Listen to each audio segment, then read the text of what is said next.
Alan Friesen here, Certified Employee Benefit Specialist, with another tip to help you get the best value out of your employee benefit program. This tip is about health spending accounts or cost plus arrangements. With these type of vehicles, really it's not insurance, it's just a way to optimize your tax on services that you or your family need.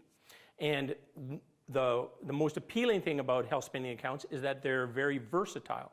If there's 3 people in our company, there's Tom and Bill and John, and Tom and Bill and John all have different needs. If they all have $1,000 in their health spending account, Tom can use it on massage therapy, and Bill can use it on laser eye surgery, and Jim, whoever I said was a third guy, he can use it on orthodontic work for his daughter, as an example. So they're great in meeting diverse needs. The other option about them, or the other big advantage about them, is that they are scalable. You can allocate different amounts for different individuals, but further, you can even negotiate with your employee and come up with a beneficial arrangement that is good for both of you. So here's a good example. Let's say that we have Tom's Auto Body, and Tom's Auto Body has Keith, their star employee. And Keith says, gee, Tom, I need to have orthodontia braces for my daughter, and I know that's going to run me $6,000.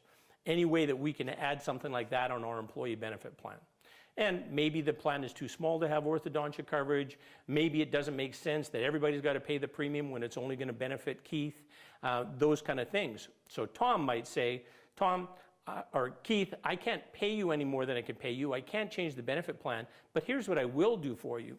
We're paying you $70,000 a year right now. Instead of that, how about we pay you $64,000 and then put $6,000 into a health spending account for you? And then you can use that $6,000 to pay the orthodontist for the braces for your daughter. So if you do the math on this, this works out very, very well for employer and employee. How it works out well for the employee is that's on his marginal tax rate. So instead of $70,000, his earnings are $64,000. So he saves the tax on his marginal tax rate on that earnings, that $6,000. So let's say his marginal tax rate is 40%. So then he's going to save 40% of the $6,000 or $2,400. So you might say, well, wait a minute, he can also claim that instead of a health spending account, he could claim that on his personal income tax return. And that is very true. However, the limitations there that Canada Revenue Agency puts on it are substantially different. And here's how it works. The first 3% cannot be claimed. So again, if his earnings are $70,000, the 3% he can't claim, so that's $2,100. So of that $6,000 expense, you take off the $2,100 you can't claim. That leaves $3,900 remaining. The $3,900 remaining, you can only get a tax credit, and the tax credit is 15%. So if you do the math, the way of deferring income and putting it into a health spending account, you save $2,400.